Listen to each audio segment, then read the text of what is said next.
Então, como a gente vem seguindo, irmãos, nessas comunhões que temos tido na sexta-feira, desde a primeira, nós começamos a fazer uma leitura e um compartilhar dentro da epístola do apóstolo Tiago. Tiago, meio-irmão do Senhor Jesus, irmão de Judas, e que se converteu após a ressurreição do Senhor, se tornando uma das colunas da igreja em Jerusalém. Ele, segundo os grandes eruditos, Scroggie, Captain Morgan, e também os próprios irmãos Oswald Sanders e vários outros, ele foi o primeiro escritor do Novo Testamento, aquele que escreveu a primeira epístola entre os anos 35 e 40 depois de Cristo. E como nós vimos, tanto o Antigo Testamento como o Novo Testamento, em ordem cronológica, ele começa sendo escrito, né, uma ênfase só nos dois livros: provação e maturidade espiritual. O livro de Jó começa sendo escrito contando a história de alguém que já pertencia ao Senhor. Sim, o livro de Gênesis conta a história do início, mas cronologicamente Jó foi escrito primeiro. Então, você tem a história de um servo de Deus, de alguém que pertence ao Senhor, debaixo do trabalho transformador de Deus. E no livro de Tiago, o primeiro livro de maneira cronológica, escrito no Novo Testamento, a mesma ênfase é dada agora sobre os cristãos. E na primeira comunhão que nós tivemos, nós abordamos a questão do ponto de vista do alvo da aprovação na vida cristã. O Senhor dirigiu a gente a ler sobre esses textos em Tiago, porque Tiago aborda o problema do sofrimento e da aprovação, contexto no qual todos nós estamos inseridos em maior ou menor grau, muito mais agora com essa situação, e para que o Senhor nos ensinasse o que extrairmos das provações, como Deus lidar conosco, como que Ele nos transforma por meio das provações. Na última live, na última sexta, nós falamos sobre a diferença entre provação e tentação. E já que a irmã Raquel disse que escutou o áudio, eu não preciso, talvez, falar com tantos detalhes do que já foi dito. Que a preocupação de Tiago, depois de dizer para nós o que é aprovação, é mostrar para nós o que nós não devemos fazer, que é confundir tentação com provação. Qual é a fonte da aprovação, qual é o alvo da aprovação, qual é a fonte da tentação e o alvo da tentação. São duas coisas distintas. A aprovação visa nos levar à coroa da vida, a qual o Senhor prometeu àqueles que o amam. Visa trazer maturidade a nós. A tentação é uma indução ao mal e visa nos levar à morte, depois de haver concebido e dado à luz o pecado. Embora a palavra grega seja a mesma para provação e tentação no Novo Testamento, o termo usado é ambíguo, se referindo de acordo com o contexto a um ou a outro. E nós vimos como é o processo da tentação no nosso interior. Mesmo que eu não vou me deter para falar do que já foi falado, mas nós vimos aquele processo da tentação, como aquilo se dá, como reconhecer a tentação que vem da nossa natureza caída, de maneira interna, subjetiva, a diferença da tentação objetiva, externa a nós, provindo de um ataque de Satanás. Como nós devemos reagir no caso de um ou de outro.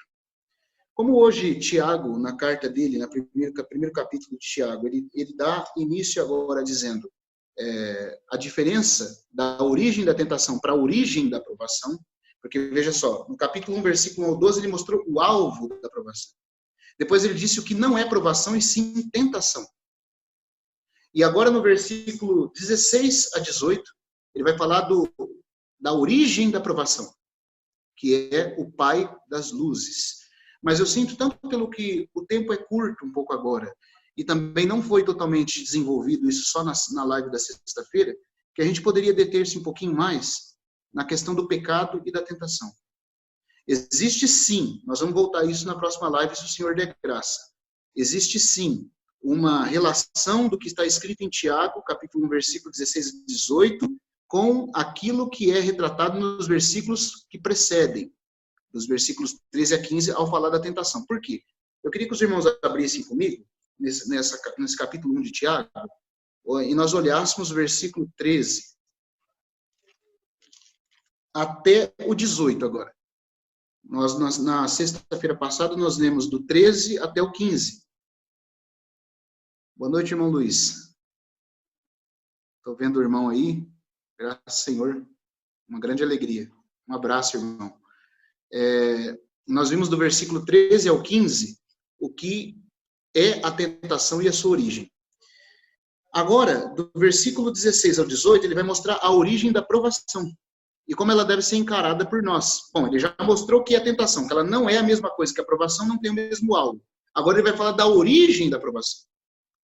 Da onde vêm as provações? Como nós devemos encará-las? Então, do versículo 16 ao 18, ele vai dizer a origem da provação. E ele vai dizer que ela é uma dádiva. Isso é esquisito no termo cristão, no meio cristão hoje, usar esse termo de provação como dádiva de Deus, porque está todo mundo contaminado pela teologia da prosperidade. E você não pode falar que sofrimento é dádiva. No meio cristão hoje, sofrimento é maldição. Mas, de acordo com Tiago, a provação e o sofrimento é presente do Pai das luzes. É um presente do Pai das luzes. Então, vamos ver o versículo 13 a 18 agora.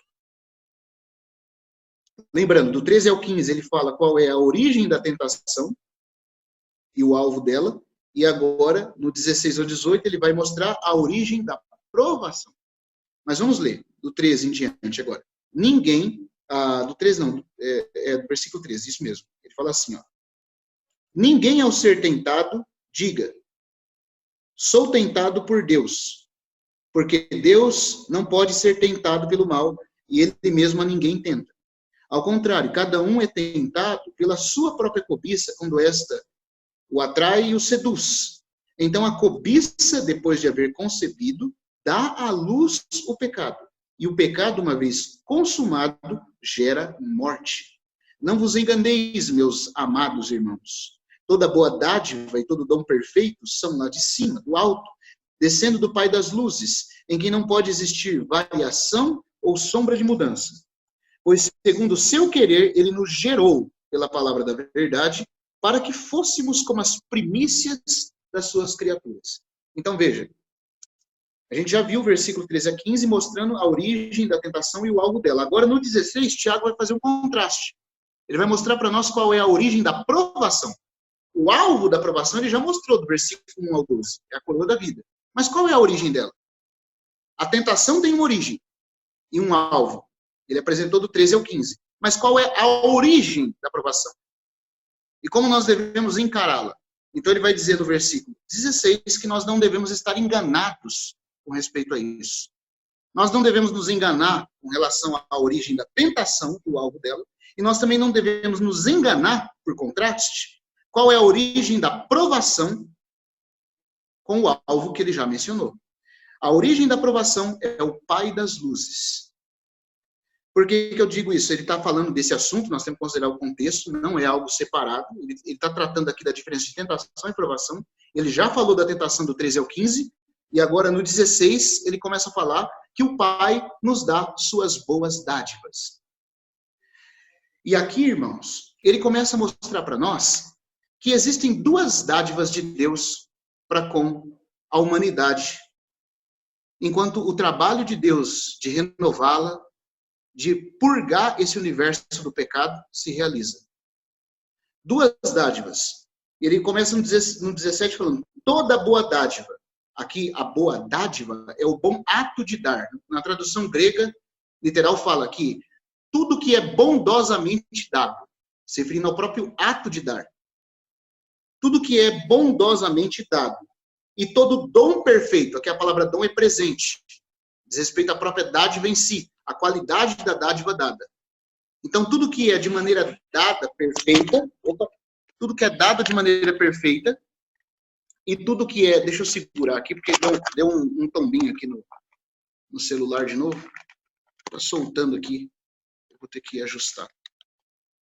Tudo que é dado de maneira perfeita, e tudo que é também em si mesmo, como presente dado, é algo bom. Tanto a maneira de dar como o presente dado são coisas boas.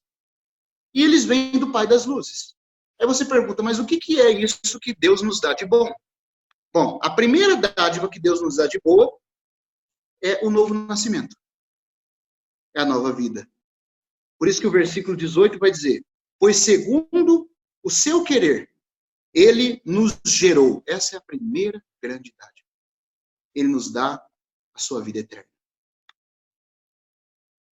Isso é maravilhoso, porque isso introduz, mesmo em meio à dor e ao sofrimento de agora, um novo princípio de operação. Um princípio baseado no qual nós recebemos uma vida indestrutível, uma vida que sofrimento e prova nenhuma vai poder sufocar. Antes, ao invés de sufocá-la, as provas agora trabalharão em favor do crescimento dessa vida. Então, a primeira grande dádiva que Deus dá aos cristãos é a própria vida eterna, a regeneração por meio de Cristo Jesus. Segundo o seu querer, ele nos gerou. Irmãos, isso deve ser uma coisa de muito grande consolo para nós. Porque o mundo, quando sofre, ele só tem, o mundo, as pessoas caídas, mundanas, ele só tem esse presente mundo com essa ordem caída para se agarrar com esperança. Nós temos uma vida que começa em Deus e nos levará seguros até Deus. E por causa dessa vida, a nossa esperança não morre. Por causa dessa vida, não importa qual seja o sofrimento que eu e você estejamos passando, ela é suficiente para nos socorrer. Ela é suficiente até mesmo para completar tudo aquilo que Deus começou em nós. Essa é a primeira grande dádiva. E qual é a segunda grande dádiva? Porque todo cristão prova com prazer da primeira dádiva. A segunda grande dádiva é a própria provação em si. A vida nos introduz um novo princípio do que Deus começou através da ressurreição de Cristo.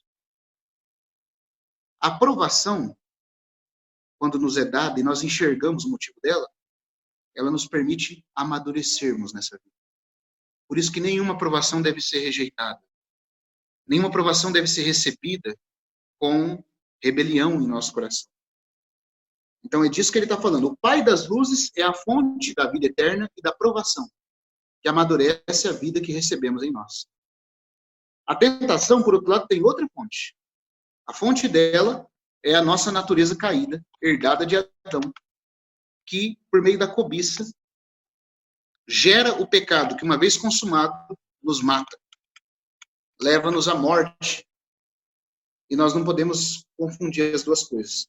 Sobre a questão da provação e a maturidade da vida, eu já falei todas essas questões para os irmãos, mas eu gostaria de deixar isso para a próxima live. Eu queria dedicar um pouquinho mais no tempo hoje nessa questão do pecado e da tentação. Porque também, e essa relação que eu falei que tem com essa segunda parte, onde Tiago vai falar de qual é a origem das provas, ele vai dizer que é a dádiva de Deus, tanto quanto a vida eterna que ele nos deu na presente condição que estamos agora, a aprovação também é uma dádiva do Pai das luzes. Mas depois de ele dizer isso, ele mostra que a tentação do versículo que está mencionado, do 13 ao 15, não vai nos matar ao conceber o pecado. Por quê? Porque nós já recebemos uma vida que vence o pecado, que é maior do que o pecado, que pode nos levar à vitória sobre o pecado e sobre a morte. E pode até mesmo usar a circunstância de prova, que é contra nós, ao nosso favor. A vida de Deus que nós recebemos nos fez uma nova criação, pode utilizar-se de tudo aquilo que agora, aparentemente, era contra nós, ao nosso favor. Então, o segredo para vencermos a tentação que está mencionando, porque a gente falou bastante de tentação na live passada, mas o ponto que a gente tem que notar agora é que o segredo para vencermos a tentação, que está mencionado aqui, do versículo 16 até o 18, é que o Pai nos gerou. O que pode nos guardar de pecar? O que pode nos guardar de cair em tentação? A vida que o Pai nos deu. É voltar-se ao Senhor. É voltar-se para essa vida que Ele nos deu ao nos tornar primícias da sua nova criação. Mas para falar sobre essa relação da vida de Deus, da vida de pecado que está dentro de nós, a vida pecaminosa, e do nosso novo homem interior, regenerado em Cristo, eu queria considerar com os irmãos o capítulo 7 da Epístola aos Romanos. E depois, no próxima live, na próxima sexta, se o Senhor permitir, aí nós vamos falar das duas dádivas da vida eterna e das provações. Mas como Tiago introduz o assunto da vida eterna, a vida que o Pai nos deu, que ele nos gerou, contrastando com o que o pecado gera, na verdade, o próprio irmão Delcio Meirelles fala que aqui é um contraste no texto grego. Porque se os irmãos voltarem, nós vamos em Romanos 7, mas só presta atenção mais um detalhe aqui. Se os irmãos voltarem para o versículo 15, existe uma expressão aí no versículo 15 que é muito importante. Ele fala assim: então a cobiça, depois de haver concebido, dá à luz. Essa expressão, dá à luz, no grego é apokia. Né? Apokia. Que também aparece depois no versículo 18. Olha agora o 18. Pois segundo o seu querer, agora falando da ação do Pai, ele diz no 18. Pois segundo o seu querer, ele nos gerou. E o termo aqui também é apokia. Deixa eu ver se eu estou lendo certo, se não é apóquio, na verdade, não é apoquia, é apóquio. Tanto no 15 como no 16, o termo grego é usado, apóquio. Apóquio significa dar à luz. Algo estava em gestação e foi concebido. No 15, Tiago diz que a cobiça dá à luz o pecado, por meio da qual nós somos mortos. No 18, ele contrasta a geração do pecado concebido pela cobiça com o Pai dando à luz a nós, na sua nova vida. Então, a cobiça dá à luz o pecado. O Pai, pelo Espírito, na palavra da verdade, dá à luz a nós. Gera a nós como novas criaturas. Então, é o contraste da ação da vida do Pai com a ação da natureza pecaminosa dentro de nós. A natureza pecaminosa perverte a nossa vontade, fazendo com que a vontade, inclinada ao mal, como um cobiça, um desejo controlador decaído, possa produzir o pecado. O Espírito Santo, agindo por meio da palavra da verdade, dá à luz a novas criaturas que têm a vida do Pai. Então, aqui você tem um contraste claramente colocado. E aí, ou seja, aqui ele está mostrando para nós que o caminho para vencermos aquela tentação que a gente falou tanto dela na live passada é a vida de Deus. É nos voltarmos à vida de Deus. Porque o pecado é concebido pela cobiça e mata. Mas a vida do Pai dá a luz a nós, como regenerados, com uma nova vida. E essa nova vida é a provisão de Deus para que nós possamos vencer e não caiamos mais em pecado. Agora, sobre isso, eu gostaria de me deter nesses dois contrastes, o que é gerado no versículo 15 e o que é gerado no versículo 18. No versículo 15, a cobiça dá à luz o pecado. No versículo 18, o Pai gera, pela palavra da verdade, dá à luz as suas novas criaturas em Cristo Jesus. E essas duas coisas são contrárias uma à outra, são antagônicas. E uma delas vai vencer na nossa experiência. Se eu não souber o que é tentação e eu me entregar ao pecado, me entregar ao mal, então o pecado vai prevalecer.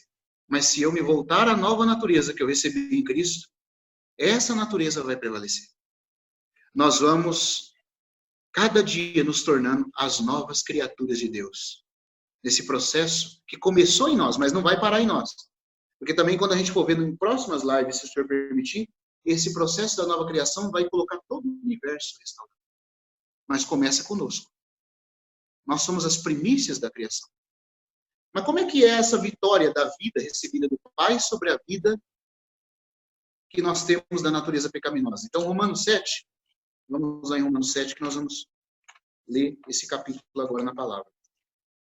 Aqui em Romanos 7, Paulo vai lidar com o mesmo assunto que Tiago falou, mas de uma forma mais detalhada. E existe uma grande pergunta que é feita em toda a história da igreja de quem é o eu mencionado aqui em Romanos 7. O eu que fala que tem prazer na lei de Deus? Será que é Paulo antes de ser regenerado? É Paulo depois de ser regenerado? Porque ele descreve aqui um estado de alguém que parece que está escravizado pelo pecado. Então, alguns irmãos falam que não pode ser Paulo depois da conversão, e sim só depois da conversão. Antes da conversão, aliás, não pode ser depois, tem que ser antes. Outros falam que não, que é Paulo, mesmo depois de convertido, nas suas lutas contra a velha natureza. Então, a pergunta que fica é, o que Paulo está dizendo aqui? Mas se nós considerarmos o contexto de Romanos 7 com cuidado, nós vamos ver que ele está dizendo aqui da experiência cristã, aonde, mesmo estando em Cristo posicionalmente, mesmo estando posicionalmente em Cristo, é possível que na experiência nós estejamos na carne. Porque a grande chave para entender a carta de Romanos é, Romanos 5, nós estamos posicionalmente em Cristo. Romanos 6, nós estamos... Romanos 5 e 6, nós estamos em Cristo. Nós estávamos em Adão, agora estamos em Cristo. Romanos 7 e 8, nós podemos estar na carne ou no Espírito. Então, Romanos 5 é em Adão, Romanos 6 em Cristo. Romanos 7 na carne, Romanos 8 no Espírito. Só que você vê que tanto estar em Adão como estar em Cristo é uma questão posicional. Todos nós, eu e você, já estamos em Cristo. Deixamos Adão e fomos colocados em Cristo. Isso é algo posicional. Por isso, quando cada irmão diz assim, Cristo é tudo, nós estamos em Cristo, ele tem tudo para nós. Sim, isso é uma verdade. Mas é uma verdade que é posicional. Você tem direito legal a tudo que é de Cristo agora, porque ele te vestiu com ele como justiça. Isso é o assunto de Romanos 6, depois de nos transferir de Adão. Estávamos em Adão em Romanos 5, fomos transferidos para Cristo em Romanos 6. Agora, se isso vai ser ou não a nossa experiência, aí é o dilema de Romanos 7 e Romanos 8. Em Romanos 7 tem a experiência de um cristão que está em Cristo posicionalmente, mas na experiência vive uma vida carnal. Porque estar em Cristo é uma questão posicional. Dependeu de você crer e Deus declarou você justo, vestido com o Senhor Jesus. Agora, se isso que Deus fez para você em Cristo vai se tornar a sua experiência, depende se na experiência nós vivemos uma vida de união com Ele. E o dilema de encontrar uma vida em união com Cristo é o dilema de Romanos 7. Porque ali o apóstolo aparece como alguém que vive uma circunstância de guerra contra uma lei que opera em seus membros. A ponto de se desesperar, dizendo, quem me livrará do corpo dessa morte? Romanos 7 é a experiência do cristão que nasceu de novo, que posicionalmente está em Cristo, mas que vive uma vida não no Espírito. Ele tenta usufruir das coisas que está em Cristo pela força da sua carne. E por isso, cada vez mais, ele cai debaixo do poder do pecado. É claro que Paulo está falando aquilo ali como uma experiência que pode ser de qualquer cristão. Irmãos, Romanos 5 e Romanos 6 já é a nossa experiência. Mas será que Romanos 8 já se tornou a nossa experiência? Tudo depende da nossa reação com relação a Romanos 7. Romanos 7, então, revela para nós 3 vidas e 4 leis. Agora vamos ler esse capítulo. Tudo no capítulo 5 e 6 é posicional. Tudo no capítulo 7 e 8 é experimental. A experiência de estar em Adão, aliás, a posição em Adão é definida em Romanos 5. É o que nós éramos por nascimento. Filhos da ira, constituídos pecadores, como diz no texto de Romanos 5, 19. Posicionalmente, eu não precisei fazer nada, só precisei nascer de Adão. E a minha posição já é de um pecador. Romanos 5, 19. Deus me transferiu e me colocou em Cristo, ao crucificar o meu velho homem. Romanos 6. Eu estou em Cristo agora, e estando em Cristo, foi com ele crucificado o meu velho homem, e agora eu sou transferido de servidão. Posicionalmente eu pertenço a Deus. Isso é Romanos 6. Agora, na experiência, irmão, vamos ser sinceros. Quanto da vida de Adão e da carne ainda aparece em nós? Quanto da velha natureza caída ainda se manifesta em nós? Isso é Romanos 7. Porque Romanos 7 vai usar um outro termo, vai falar da carne. Vai falar da lei do pecado que guerreia nos nossos membros, no nosso corpo caído. E isso é a experiência da posição caída. Você tem a posição caída em Romanos 5. Você tem a experiência caída em Romanos 7. Você tem a nova vida de maneira posicional em Romanos 6. E você tem a nova vida sendo vivida de maneira experimental em você em Romanos 8. Então, Romanos 5 está ligado com Romanos 7. Romanos 6 está ligado com Romanos 8. Agora, quando Paulo começa a falar em Romanos capítulo 7, da experiência de lidar com a vitória sobre o pecado, sobre a tentação, ele apresenta para nós 3 vidas e 4 leis. Ele começa assim. Porventura ignorais, irmãos, no versículo 1, pois falo aos que conhecem a lei, que a lei tem domínio sobre o homem toda a sua vida? Ora, a mulher casada está ligada à lei, pela lei ao marido, enquanto ele vive, mas se o mesmo morrer, desobrigada ficará da lei conjugal.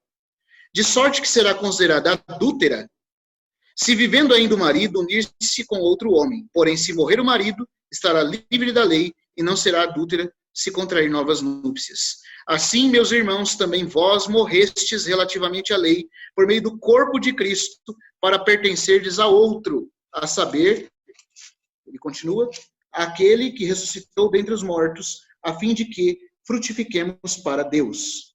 Pois quando vivi segundo a carne, você vê que aqui a ênfase dele é a carne, quando vivi segundo a carne, as paixões pecaminosas postas em realce pela lei e pela lei, operavam em nossos membros, a fim de frutificarem para a morte. Agora, porém, libertados da lei, estamos mortos para aquilo que estávamos sujeitos, de modo que servimos em novidade de espírito e não na caducidade da letra. Deixa eu explicar uma coisa para os irmãos aqui. Aqui Paulo faz uma analogia da relação do cristão com a lei, com Cristo, né? O cristão, a lei e Cristo. Ele fala, irmãos, de um velho marido e de um novo marido, nessa analogia aqui. Eu queria, assim, perguntar para os irmãos, para a gente ir entendendo como é que os irmãos estão percebendo esse assunto. Quando Paulo fala, usando a alegoria do casamento, a analogia do casamento, ele fala assim, irmãos, isso ainda é viver pela lei. Porque qual que é o princípio da lei? A lei faz exigências. A lei faz exigências, mas ela não te capacita a cumprir as exigências. Então, lei em Romanos 7 é um princípio baseado no qual nós podemos ou não viver. Se eu tentar cumprir tudo que eu ganhei em Cristo pela minha própria força, eu estou debaixo da lei. E aí Paulo vai dizer, vocês não sabem que a lei é um velho marido? E que nós somos a esposa do novo marido? Agora, olha que imperfeição que é a palavra de Deus na analogia que ele faz. Ele diz que na lei de Israel, quando uma mulher era casada com um homem, se enquanto esse homem vivesse, né, ele diz aqui, ó, ora, a mulher está casada, ligada pela lei ao marido, enquanto ele vive. Mas se o mesmo morrer, ficará desobrigado da lei conjugal.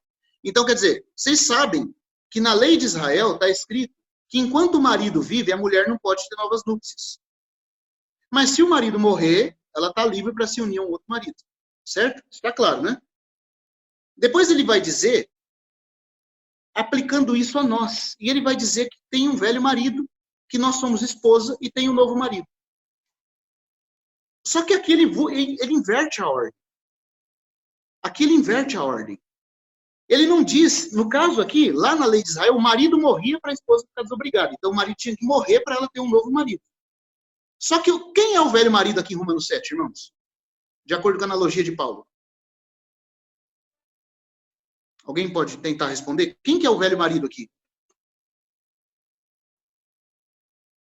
O velho marido aqui é a lei. A lei é o velho marido. Lá em Israel, o velho marido morria e a mulher podia se unir a um novo marido. Agora, se o velho marido aqui é a lei, e é a lei, porque é isso que Paulo está falando, que nós morremos em relação à lei, então a lei é o marido.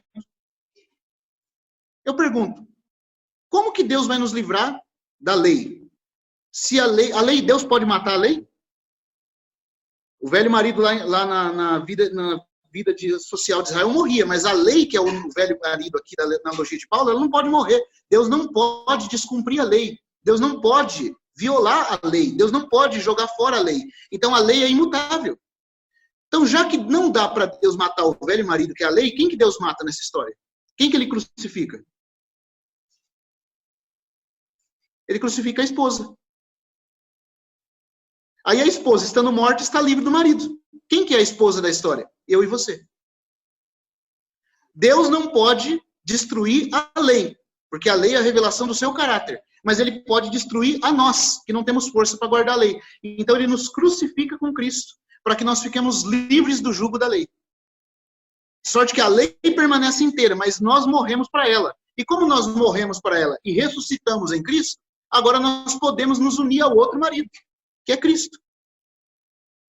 E não estamos mais obrigados a guardar a lei por força própria. Você vai falar, irmão, eu sei, irmãos, que o que eu estou falando aqui parece confuso. Essas analogias que Paulo faz aqui parece que é confuso, mas se nós entendermos isso pela graça do Senhor, isso vai nos ajudar muito.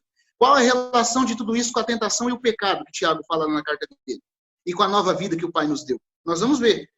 Porque é possível, irmão. Sabe por que nós caímos no pecado? Sabe por que o pecado nos vence muitas vezes e a tentação nos vence? Porque nós tentamos guardar os mandamentos de Deus como se nós estivéssemos obrigados a obedecer ao velho marido ainda. Ou seja, significa que nós tentamos cumprir a vontade de Deus obedecendo de maneira legal a lei. Obedecendo de maneira legalista a lei. Nós olhamos e falamos, Deus mandou, eu vou obedecer. Esse é o perigo. Ou quando o pecado desperta em nós falamos assim, isso é mal, eu não vou fazer. E aí nós dependemos da nossa força. Nós ressuscitamos o velho marido, que é a lei, a exigência. Nós dependemos de nós, a esposa fraca, incapaz, para agradar um velho marido que só consegue fazer exigência, que é a lei. Então eu estou tentando depender da minha força para guardar a lei de Deus. O que vai acontecer? Nunca vou conseguir ter vitória. E o pecado vai usar a lei como um fulcro, como uma gangorra, para se tornar mais forte dentro de mim. E aí Paulo vai introduzir isso, dizendo que a única maneira de nós vivermos pela vida de Deus é nós vivermos pelo Espírito, em comunhão com o Senhor. Porque se nós tomarmos qualquer mandamento da Escritura, de acordo com o que o povo de Israel tomava no Antigo Testamento, nós estamos como uma esposa que já foi liberta de um velho marido, mas estamos toda hora ressuscitando esse velho marido, que é a lei, a exigência da lei, a imperiosidade da lei. Eu tenho que obedecer. Aí o pecado brota pelo processo que Tiago falou na carta dele, e a hora que a tentação vem, dando, por meio da cobiça, luz ao pecado, eu falo, eu não posso pecar, eu não posso pecar, eu não posso pecar, eu não vou pecar, eu não vou pecar. Pecou. Por quê? Porque você tentou vencer a sua vida caída por meio da força do velho marido, mas o velho marido não te dá força. O velho marido, que é a lei, nunca pode te dar força, ele só pode fazer exigência. Ah, mas então é errado o velho marido? Não, o velho marido não tem nada de errado, ele é a lei está tudo certo. Só que o problema da lei é que por causa de nós ele não pode nos curar, pode só exigir de nós. A lei diz, não matarás, não cobiçarás. Ela é um marido duro, exigente, mas que não dá força para nós que somos a esposa para obedecê-lo. Como nós somos uma esposa fraca, imprestável, inútil, nós não temos força em nós mesmos, qual é o único meio que Deus tem? Deus tem que nos crucificar com Cristo. E substituir a vida dessa esposa fraca e inútil pela vida do novo marido. Aí esse novo marido nos dá uma vida para frutificarmos para Deus. Então, quando a tentação surge dentro de nós, tudo que a gente já falou na sexta passada, por meio da cobiça, dando à luz o pecado, quando essa incubação que vai dar à luz ao pecado começa, a solução nunca é eu falar, o que a Bíblia ordena eu fazer? Eu tenho que obedecer agora. Não é isso. Você tem que obedecer a Bíblia, mas não pela sua força. Não pela minha e a sua força. Nós temos que nos voltar ao Senhor. Porque se eu tentar obedecer a lei pelo meu recurso, eu estou sendo uma esposa que está se unida a um marido velho. Sendo que eu já morri para esse marido para pertencer a Cristo agora. Então, quando qualquer tentação, qualquer força do pecado se levanta dentro de mim, eu tenho que imediatamente correr ao Senhor. E o Senhor, o novo marido, com a nova vida, porque o assunto aqui é vida nova, a novidade de vida, ele vai me dar vida para poder frutificar para Deus. De maneira que a lei vai ser cumprida espontaneamente, não pela minha força. Porque toda vez que eu tentar pela minha força obedecer à lei de Deus, eu vou cair em pecado. E esse é o assunto que Paulo vai começar a tratar a partir do versículo 7 agora. Então entenda, para a gente entender melhor. Ninguém ao ser tentado diga, sou tentado por Deus. Por quê? O pecado, a tentação, na verdade, começa quando a cobiça é atraída por algo que nos seduz. Isso dá à luz o pecado. É um período de incubação que vai dar aquela força ao pecado para me matar. Só que nesse período de incubação, como nós somos nova criatura, nós falamos, eu tenho que obedecer a Deus. E aí, no momento que eu vou tentar obedecer a Deus, que eu vou tentar não cobiçar, que eu vou tentar não cair, quanto mais eu me esforço para não cair pela minha força, mais forte a cobiça se torna. Por que é assim? Porque eu sei que eu não devo pecar. A lei já diz que eu não devo pecar. Só que a lei é o velho marido, que só consegue fazer exigências. Ela é caduca, por quê? Porque ela não consegue vivificar, ela só consegue exigir. Ela sempre repete o mesmo mandamento, só exigindo, não consegue vivificar. Deus, como sabia que eu não tenho condição de obedecer esse marido velho, me crucificou com Cristo, que é o novo marido. Ao eu morrer, já que não dá para Deus matar a lei, porque a lei é a própria revelação dele, ele mata a esposa, que sou eu. Ao eu morrer, eu fiquei desobrigado da lei pela força própria e posso me unir a Cristo. E em Cristo, espontaneamente, eu frutifico para Deus. Indo a Cristo, Cristo me capacita a obedecer a lei de Deus e vence a lei do pecado em mim. Mas se eu tentar, irmãos, e desculpa aqui, mas eu vou ser muito prático, quando você é tentado por uma coisa, quando os homens são tentados por qualquer aparência, qualquer imagem, não adianta falar, não, eu não caio nisso, todos nós somos seres humanos caídos, todos nós temos pensamentos impuros, todos nós temos cobiças descontroladas dentro de nós. Quando eu sou atraído por qualquer coisa que seja inadequada, quanto mais eu tento pela força minha dizer, não posso, não posso, não posso, mais forte se torna. É ou não é verdade? É verdade, tanto pela nossa experiência, a gente sabe que é assim, como pelo que o próprio apóstolo Paulo vai dizer. Então, nesse período de incubação, em que a cobiça dá à luz o pecado, a decisão certa que eu tenho que fazer é me voltar a Cristo, que é o novo esposo. Porque se eu tentar obedecer à lei de Deus, de não cair no pecado, a lei não é o problema, o velho marido não é o problema. O único problema é que ele não pode me dar força. Ele tem que ser obedecido, esse velho marido tinha que ser obedecido, mas Deus sabe que essa esposa, que sou eu e você, não temos condição de fazer isso. Porque a nossa vida é fraca. Então Deus nos crucificou com Cristo, nos libertando da obrigação de guardar a lei pela nossa força. E nos uniu a Cristo, o novo marido, em ressurreição. E esse novo marido nos capacita a obedecer ao Senhor.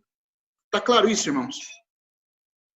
Então é assim que nós somos capacitados a ter uma vida vitoriosa espiritualmente. Vamos agora no versículo 7 de Romanos 7 em diante agora. Depois de Paulo fazer essa analogia do casamento do velho marido, novo marido e a esposa, que é a lei, nós e Cristo, agora ele vai falar no versículo 7 de como isso funciona na prática. Tudo aquilo que Tiago já falou da incubação do pecado, que só pode ser vencido pela nova vida, Paulo vai tratar de forma mais profunda do versículo 7 em diante. Ele diz assim, que diremos, pois? É a lei pecado? Então, porque alguns poderiam entender que por Paulo chamar a lei de velho marido, ele está dizendo que a lei é errada.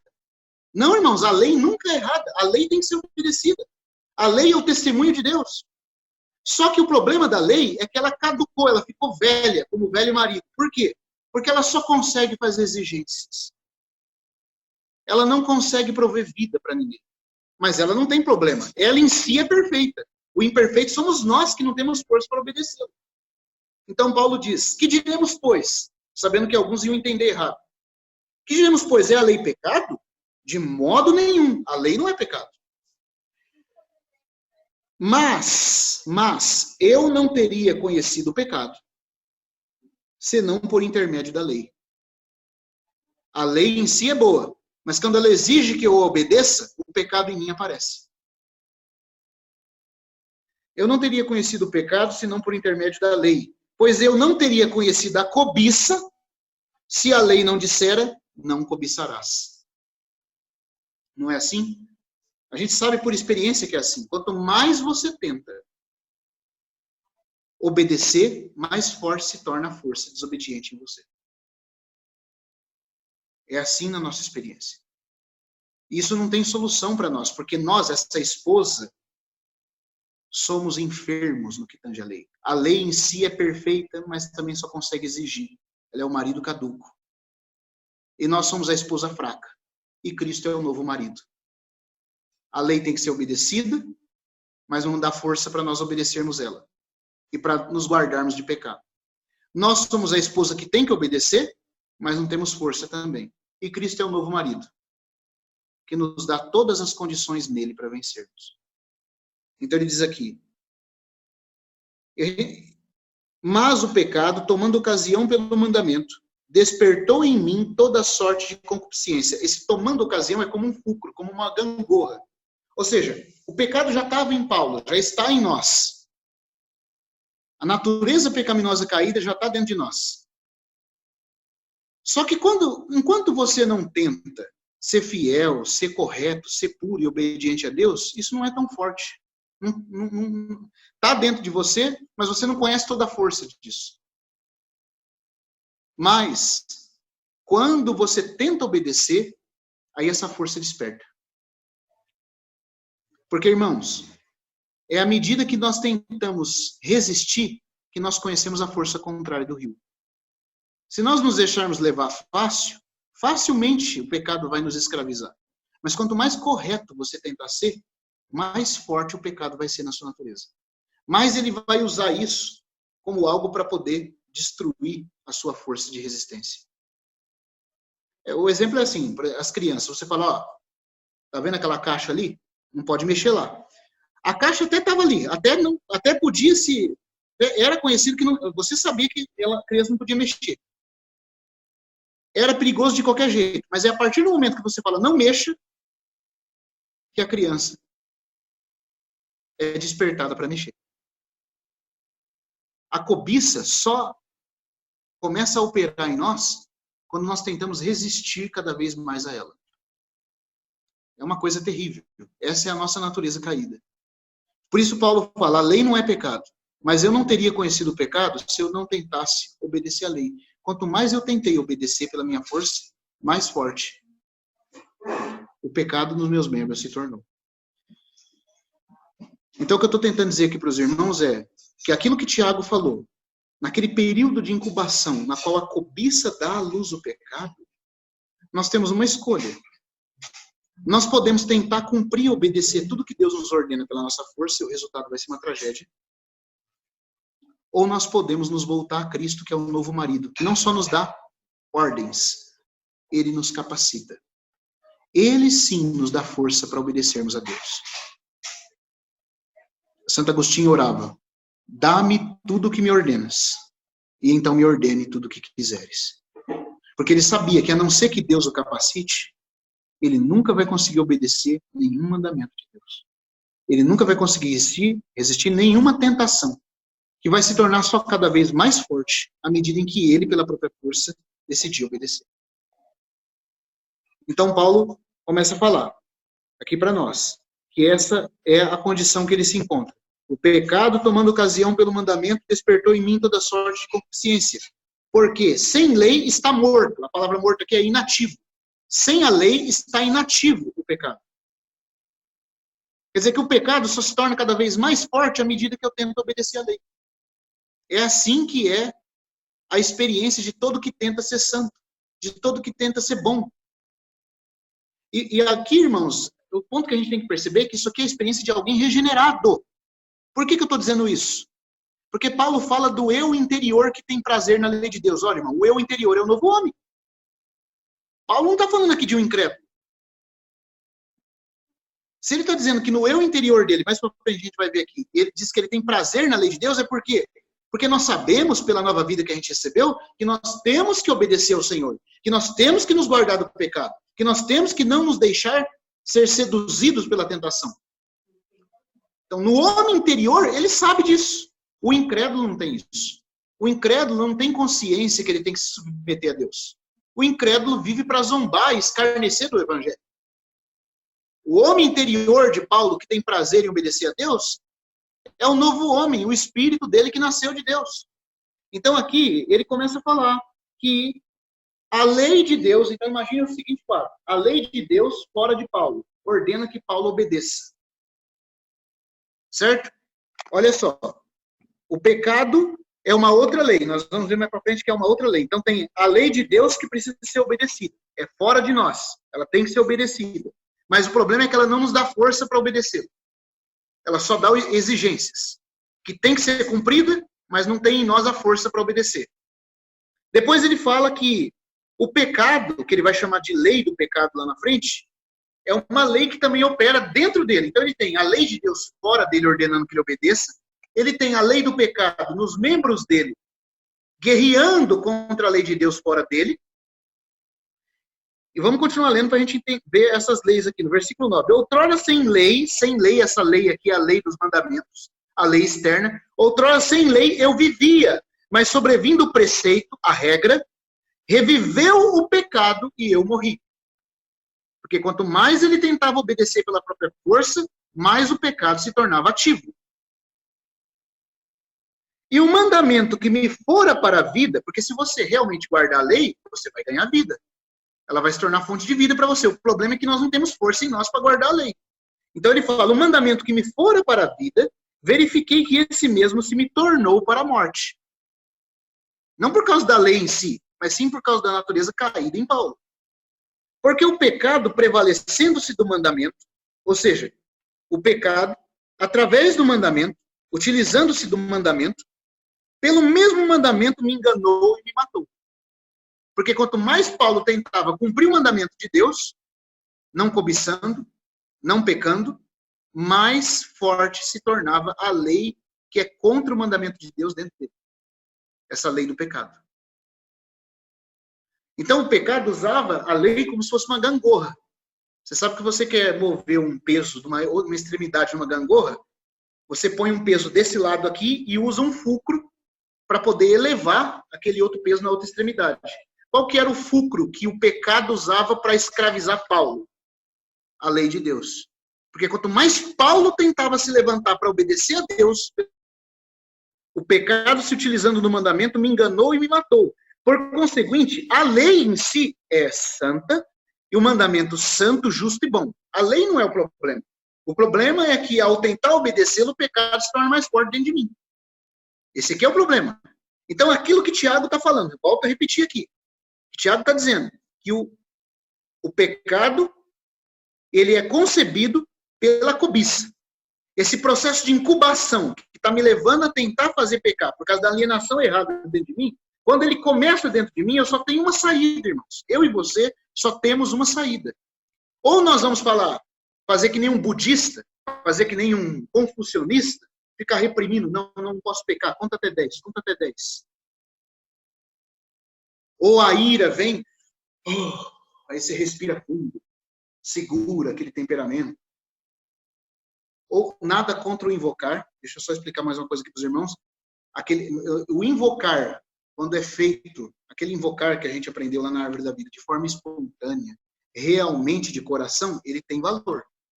Mas quando você está prestes a pecar e você fica, Senhor Jesus, Senhor Jesus, Senhor Jesus, como fosse algo mecânico, tudo isso não tem valor nenhum. Isso ainda é agir pela lei. Isso ainda é você depender de recursos próprios. É você tentar, através de obedecer o velho marido, vencer a natureza caída que está em você, que é a esposa fraca, impotente. Não tem jeito.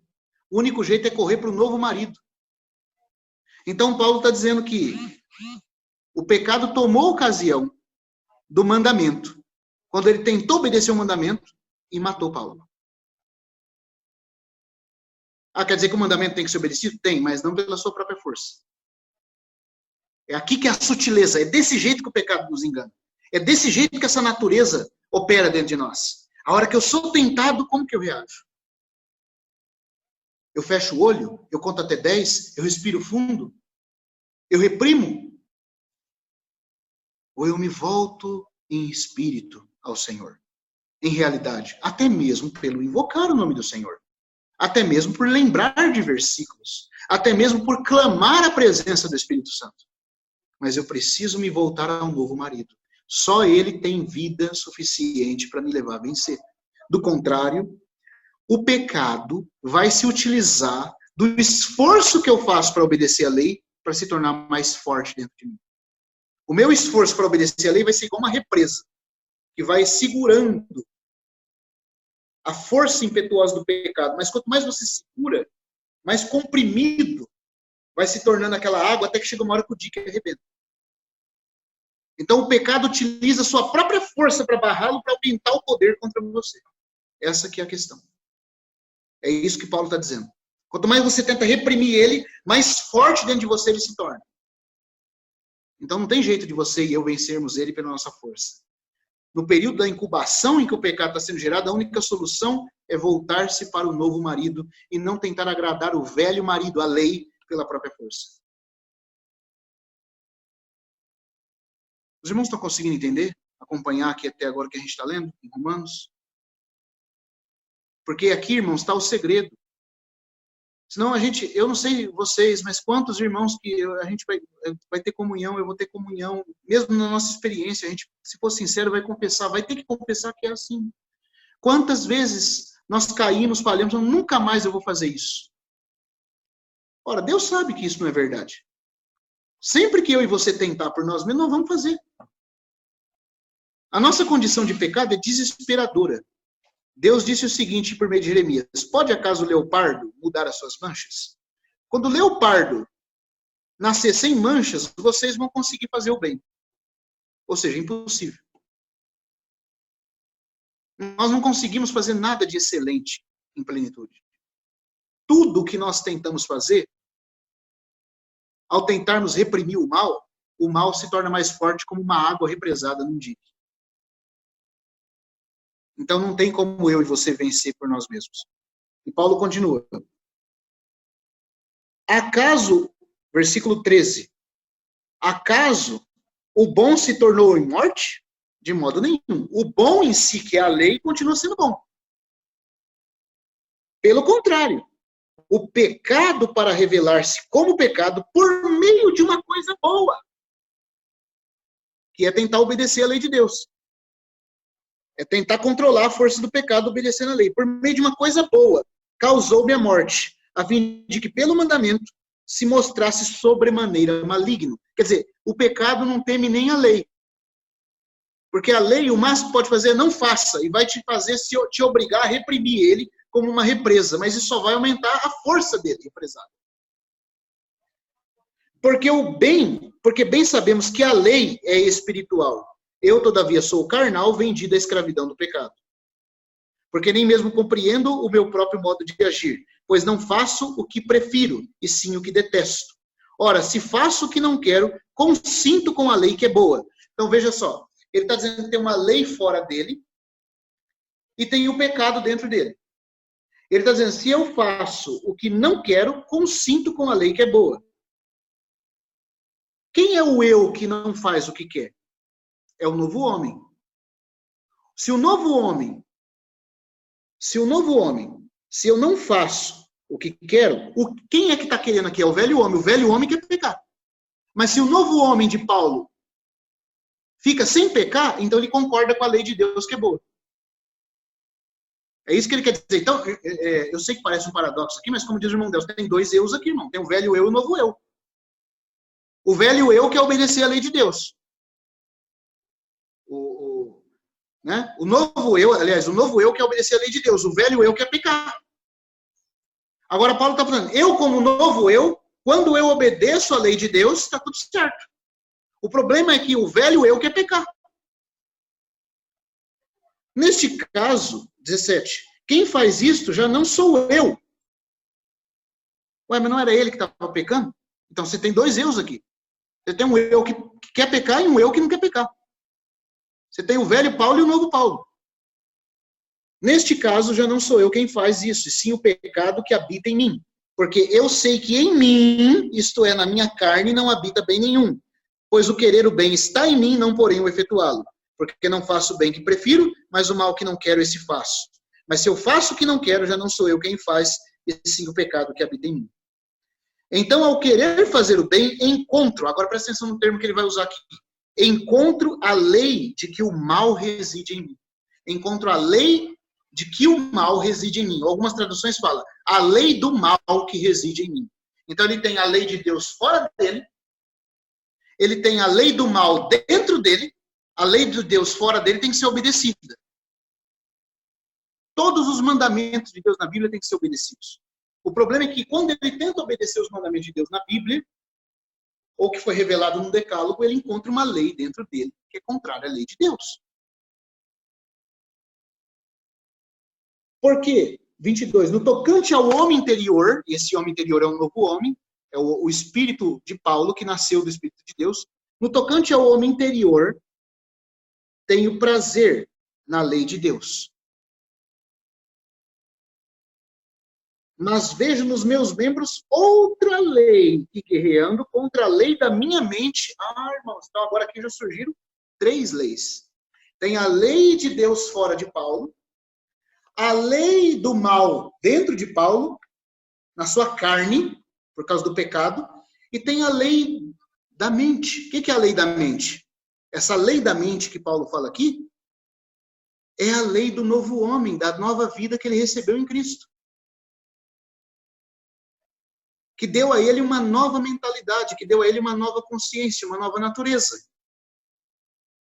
Então, ele tem algo dentro dele, no espírito dele regenerado, que quer obedecer à lei de Deus fora dele. Mas na carne dele tem a lei do pecado.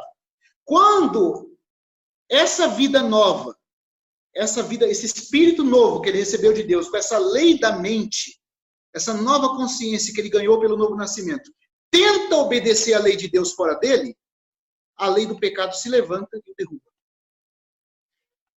Porque não é suficiente você compreender a verdade e querer a verdade pelo aquilo que nós já temos no novo nascimento. O espírito humano regenerado quer obedecer a Deus. Essa lei da mente quer obedecer à lei de Deus fora de mim. O problema é que na minha carne, na mente está a lei, pela nova renovação da mente, pelo novo nascimento, está a lei que quer obedecer à lei de Deus fora de mim. Mas na minha carne tem uma terceira lei também dentro de mim, mais forte que a lei do bem. Que quando eu tento obedecer, ela se levanta e me escraviza. Ela me mata. Ela me oprime. E quanto mais eu tento obedecer, mais forte ela vai ficando. Mais forte ela vai ficando. Quanto mais eu tento negar as paixões que operam na minha carne, mais isso vai ficando como uma água represada num dique. Não adianta contar até 10. Não adianta fazer yoga. Não adianta fazer meditação. Não adianta. Essa natureza dentro do nosso ser não muda. E ela continua tão maligna quanto no princípio nós cremos. Sempre que eu tentar negar essa incubação da cobiça dando a luz ao pecado pela minha força, e eu quero, porque eu já nasci de novo, tem uma nova lei na minha mente. Essa nova lei quer obedecer à lei de Deus. Mas quando ela se levanta para obedecer à lei de Deus, aí a lei do pecado fala, eu vou te mostrar do que eu sou capaz. E aí quanto mais você tenta, mais você é derrubado. E a vida de muitos cristãos não passa disso aqui de Romanos 7. Mesmo que exteriormente, irmãos, falando bem sincero aqui, ele pareça muito correto, muito moral, mas as tormentas do coração de cada um de nós, o Senhor conhece muito bem. E ele não quer nos fazer, no máximo, como um fariseu. Um copo limpo por fora e totalmente sujo por dentro. Ele quer, de fato, nos libertar. Então, vocês viram, deu para ver até agora aqui que Paulo apresentou 3 leis. Uma lei na sua mente que ele recebeu pelo novo nascimento. O princípio operante da mente de Cristo nele. A lei do pecado na sua carne. E a lei de Deus fora dele que tem que ser obedecida. E ela tem que ser obedecida, porque ela é boa, santa e espiritual. Só que ela é um velho marido, que só de modo caduco consegue ordenar coisas, mas não te dá força para obedecer. Então, os cristãos vivem nesse dilema. Senhor, vai ser a última vez que eu desobedeço, vai ser a última vez que eu caio. É a última vez que eu caio nesse pecado, é a última vez que eu caio nessa tentação. É a última vez que eu deixo de cumprir, Senhor, o que eu prometi. Aí choram, fazem votos. Você, todos nós já passamos por isso. Se nós somos cristãos de verdade, nós já passamos. E quem sabe não passamos muitas vezes ainda. Essa é a experiência de um cristão, mas que, de modo experiencial, está na carne. O que é estar na carne? É tentar servir a Deus pela própria força. Posicionalmente, ele está em Cristo, desde Romanos 6. Mas na experiência de Romanos 7. Na experiência, ele está na carne. E na carne, ele tenta obedecer à lei de Deus, porque ele sabe que isso é bom. Ele não quer que a tentação, que começou por meio da cobiça, concebendo o pecado, o vença. E aí o que ele vai fazer? Eu vou obedecer à lei de Deus. Ele ora mais. Ele jejua mais. Ele faz mais obras. Mas é ele na força dele. Ele não aprendeu ainda o que é viver no Espírito. Ele não aprendeu o que é viver pela vida do novo marido. Ele só tem a mente do novo marido. mas não aprendeu a se colocar em dependência da vida desse novo marido. Então ele está querendo cumprir a lei de Deus, porque a lei do bem, na renovação da mente que ele já recebeu, diz que isso é correto. Mas a lei do pecado está na sua carne, guerreando contra isso. Qual que é a solução, irmãos? É um dilema. É um desespero terrível. Para quem realmente quer agradar o Senhor, isso aqui é um desespero. O que nós vamos fazer? Bom, entendam, de modo paradoxal, nós não fazemos nada. O que eu faço? Nada. Porque se for você fazendo, já deu errado. O que eu faço? Eu ponho toda a minha miséria nele. Dependo dele. Como diz o irmão Gino uma vez estava respondendo umas perguntas de alguns jovens, nós vamos terminar aqui já esse capítulo aqui. É a conclusão que Paulo chega. O irmão Gino, certa vez, estava respondendo a pergunta de vários jovens, né? E os jovens faziam as perguntas assim: como ser uma pessoa santa? Desejos bons, mas você percebe que a esposa, tentando agradar o velho marido, ela está tentando viver pela vida da lei, tentando obedecer à lei pela força própria. Então, como ser um homem santo? Como ser mais útil ao Senhor? O que devo fazer com os meus pensamentos impuros? E era sempre assim: como ser, como fazer? E as perguntas ficavam assim. Aí o irmão Gino, ali olhando para eles, falou: irmãos, estou vendo que a pergunta é sempre o quê, como, o que fazer, como vou fazer. Mas a questão, irmão, não é o quê, e sim quem. Paulo também começou: como? Eu faço. Eu fui escravizado, eu fui enganado, mas é tudo ele ainda, irmãos. É ele que está preocupado em Romanos 7, como eu fazer, ser. Mas a grande questão não é como fazer, mas é quem deve fazer. Não é como eu vou ser um grande homem de Deus, não é como eu vou ser santo, mas quem. Quem me torna santo? Quem me capacita? E graças a Deus, no fim de Romanos, Paulo deu aquele grito: quem? E aí ele enxergou: quem me livrará do corpo desta morte?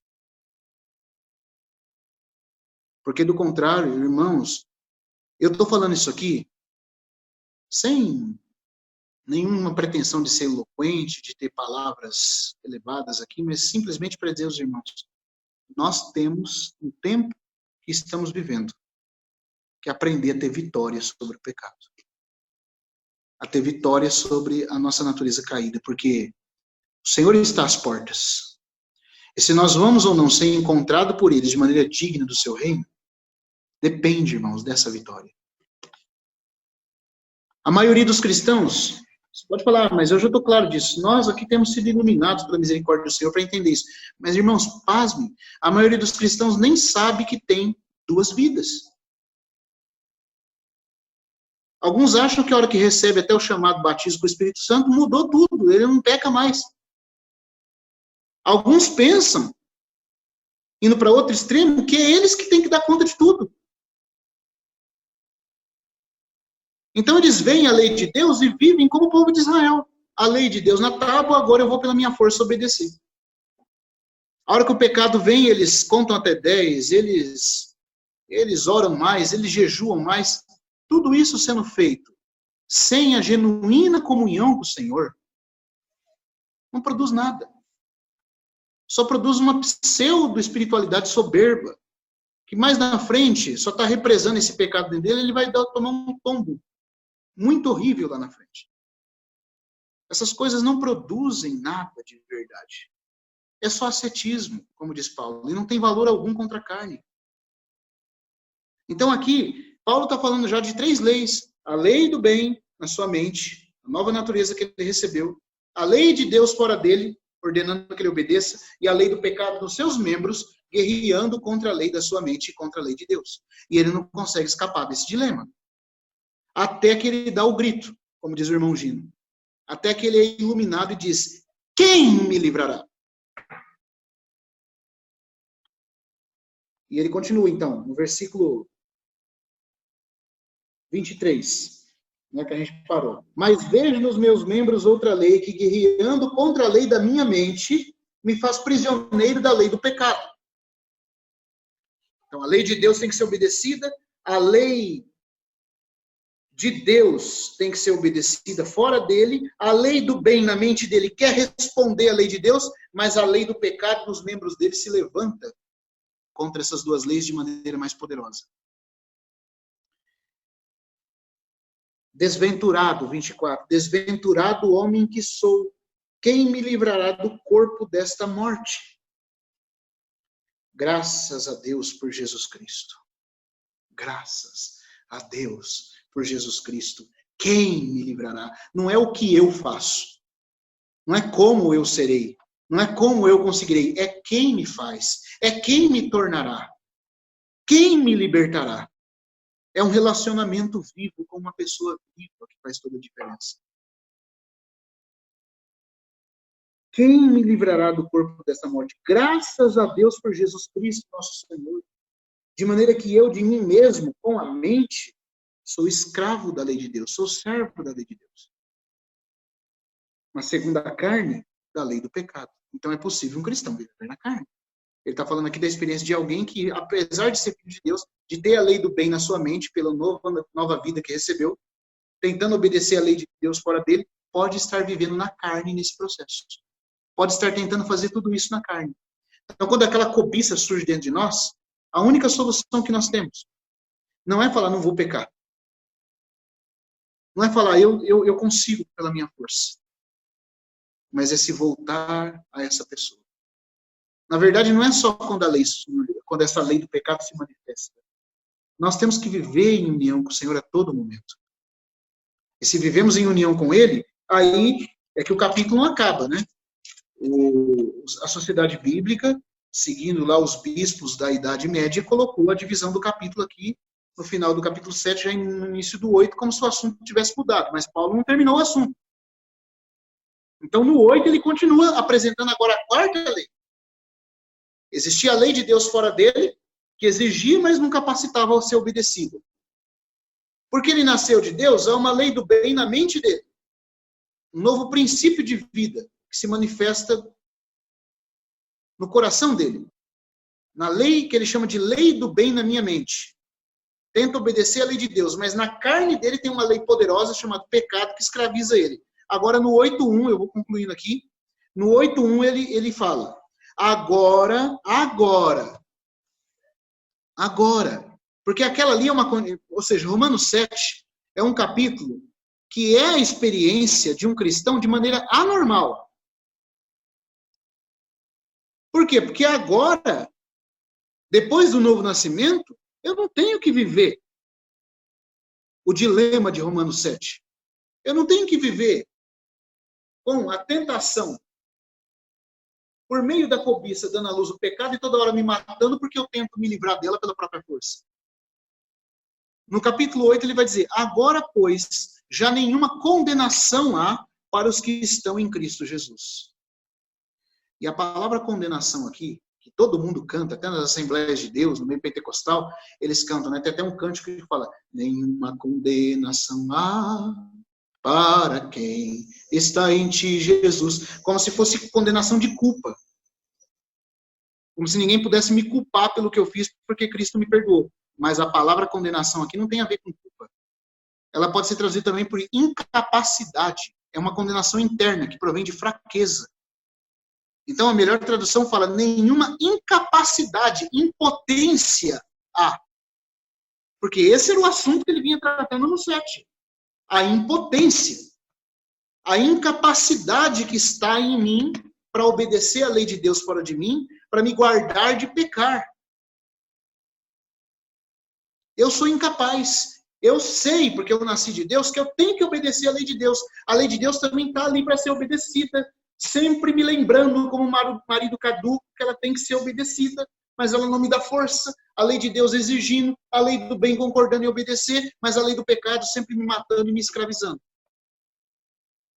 E eu sou plenamente incapaz. Mas agora no 8:1 ele fala, agora nenhuma incapacidade há para os que estão em Cristo Jesus. Por quê? Aí ele vai apresentar a quarta lei. Porque a lei do Espírito da vida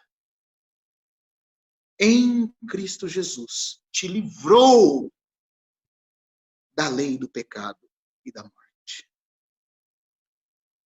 Então, o único meio de nós não cairmos, de nós nos santificarmos de verdade, de nós não sermos engodados na tentação, é nós vivermos no Espírito.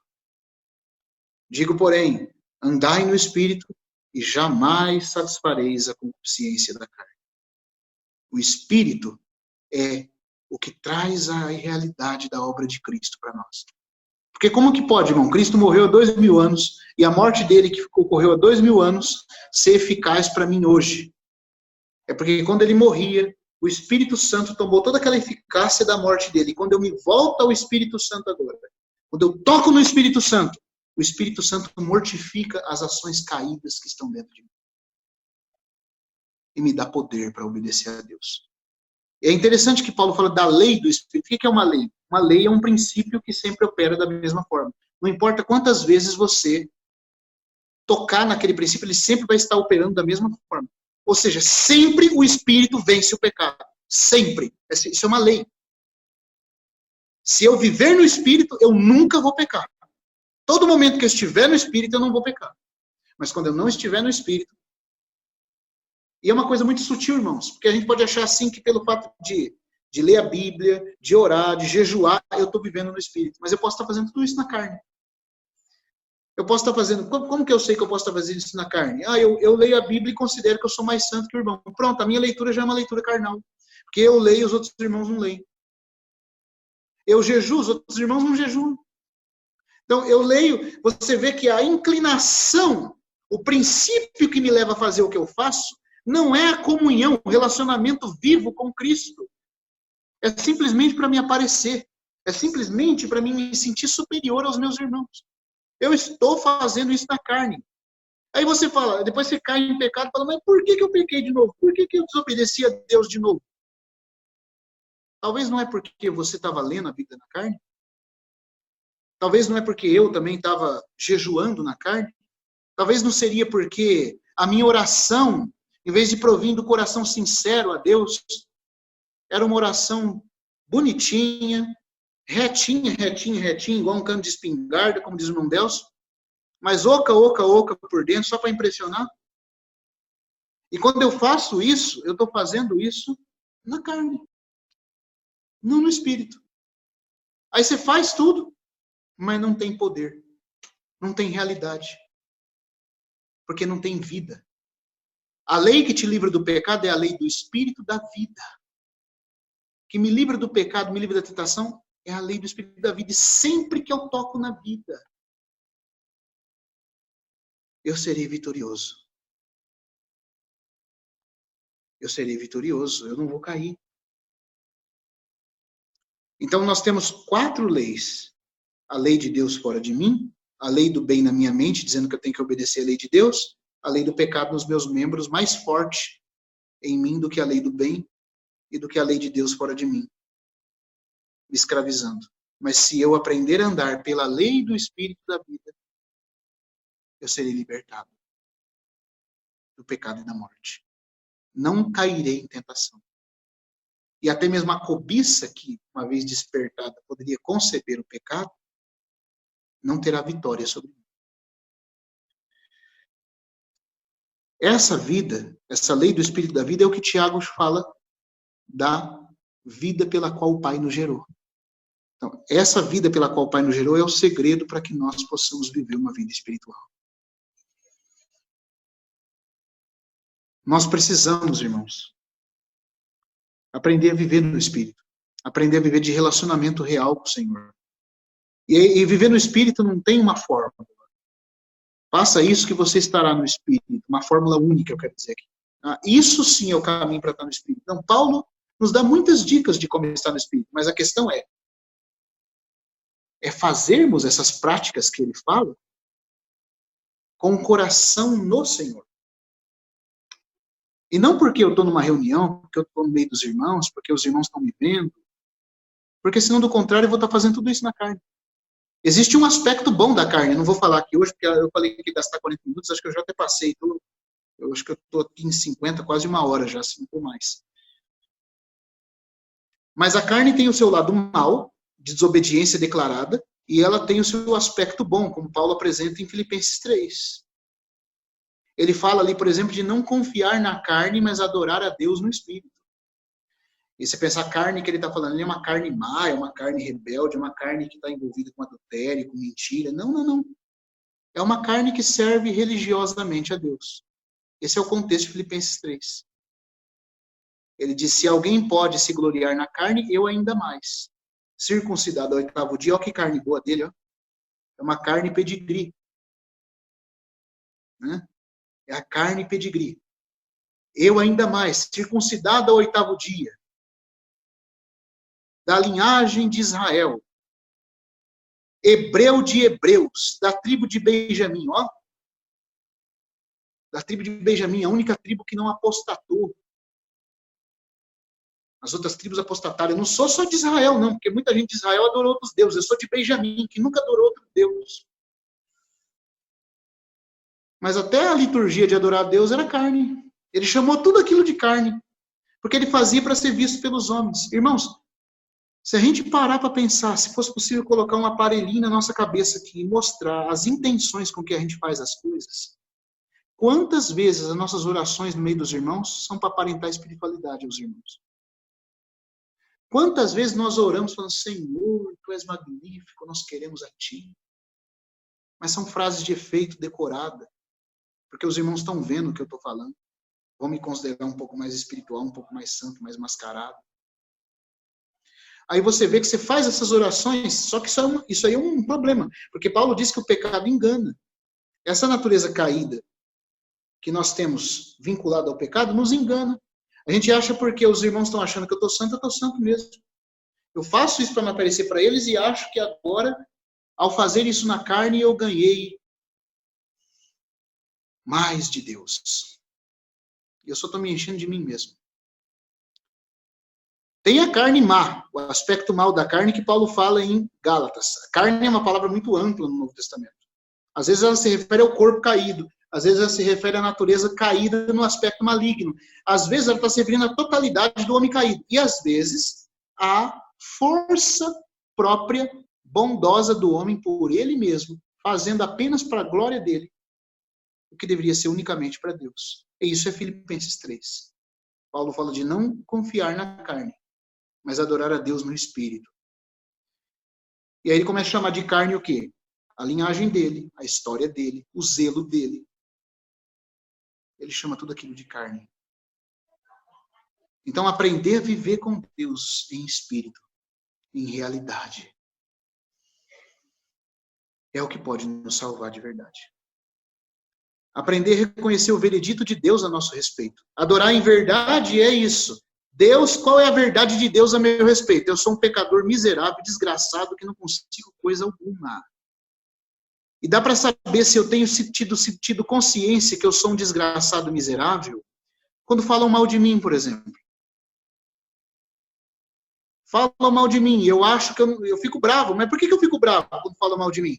Porque eu me considero bom. Porque se eu soubesse que eu sou um perdido, miserável, quando falavam mal de mim, eu só ia dizer o seguinte, ó, você não sabe nem a metade. É isso e mais ainda. Eu ia fazer como Spurgeon. Quando falarem mal de você, não fique bravo, porque você é pior do que falar. Eles não te conhecem 100%. Ele nem falou tudo. Mas você vê que a gente fica ofendido? Então dá para perceber que a intenção com que eu faço as coisas, quando eu estou fazendo algo aparentemente para o Senhor, ou na reunião eu oro, ou eu estou compartilhando e um irmão vem e me corta, fala alguma coisa contra mim naquilo ali, eu fico ofendido. Eu fico ofendido porque o irmão falou que eu não tenho mérito para falar daquilo. Aí eu fico ofendido. Mas se eu soubesse qual é a verdade, se eu concordasse realmente com a verdade de Deus a meu respeito, se eu adorasse a Deus em verdade, eu ia falar, é verdade, Senhor. Eu não sou digno mesmo. Então quer dizer que eu estou adorando em espírito, porque é totalmente em união com Ele. E se é em união com Ele, é com tudo que a verdade dele diz a meu respeito. Quem eu sou nele e quem eu sou em mim mesmo. Mas, irmãos, isso não é fácil. Porque o Senhor tem que trabalhar em nós. Ele tem que nos mostrar na luz dele essas coisas. Do contrário, a gente vai sempre viver esse dilema, sabe? Essa vida assim, capuzada. Parecendo correto, parecendo santo, mas é tudo cano de espingarda, não tem realidade nenhuma. Talvez você não caia em tentação exteriormente, mas dentro, quando surge a tentação, dá à luz o pecado gera morte, e eu estou vivendo um santarrão do lado de fora, mas desprovido de toda a vida, de todo o espírito, de toda a verdade do lado de dentro. Porque quando o pecado vem na lei dos meus membros, eu tento bloqueá-lo pela minha força do bem, obedecendo a lei de Deus. Nunca vou ter sucesso. Eu preciso viver uma vida em união com o Senhor. Então é isso, irmãos. Eu quis compartilhar sobre essa questão das 3 vidas e 4 leis em Romanos 7, porque isso aqui complementa o que Tiago está falando. Porque Tiago falou lá, em Tiago 1, como a gente viu, do pecado sendo concebido pela cobiça, e do Pai das luzes nos gerando da sua natureza, da sua vida. E a vida de Deus, que se expressa aqui em Romanos 7, pela lei do Espírito da vida, é a única coisa que pode me levar a vencer a natureza do pecado. Só que nós temos que entender essa sutileza do engano do pecado. Não é só querer obedecer, mas é obedecer em união com quem? É se relacionar com quem? Porque se eu simplesmente for para obedecer, não preciso do Espírito Santo. Vamos viver que nem Israel. Vamos fazer aqui a Torá. Vamos ter aqui o decálogo das 10 leis das tábuas e os 603 preceitos. E vamos falar ao Senhor, tudo que o Senhor falou, faremos. Mas não deu certo com Israel. E não vai dar certo com nenhum de nós. Como diz o irmão Nil, Israel era os ratinhos de cobaia. Se desse certo com eles, pode ser que para nós também daria certo. Mas não deu certo para eles. Não deu certo para eles, não dará certo para nós. Nós precisamos da lei do Espírito da vida. Precisamos aprender a viver no Espírito. É a nova natureza que o Pai nos deu, pela qual Ele nos gerou, que impede a cobiça de gerar em nós o pecado. Na sexta, se o Senhor permitir, aí nós continuamos da carta de Tiago, mostrando fomos gerados como primícias da criação de Deus. E o que Tiago quis dizer com isso, né? Que Deus fará com a sua criação, com a nova criação da qual nós somos primícias. O que ele quis dizer com isso? O propósito dele de trazer tudo de volta ao encabeçamento de Cristo, pela qual tudo será renovado, começando de nós.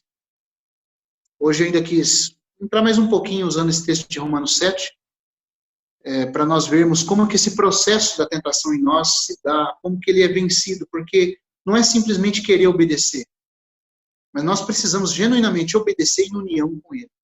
Precisamos, irmãos, saber que a lei de Deus está fora de nós, como estava fora de Israel. Que a lei do bem na nossa mente quer obedecer à lei de Deus, mas tem uma terceira lei chamada de lei do pecado guerreando nos meus membros, que não pode ser vencida por toda boa intenção do meu espírito regenerado, se expressando por uma nova mentalidade em mim, e nem por toda exigência que a lei me faz. Eu preciso viver em união com o Espírito Santo.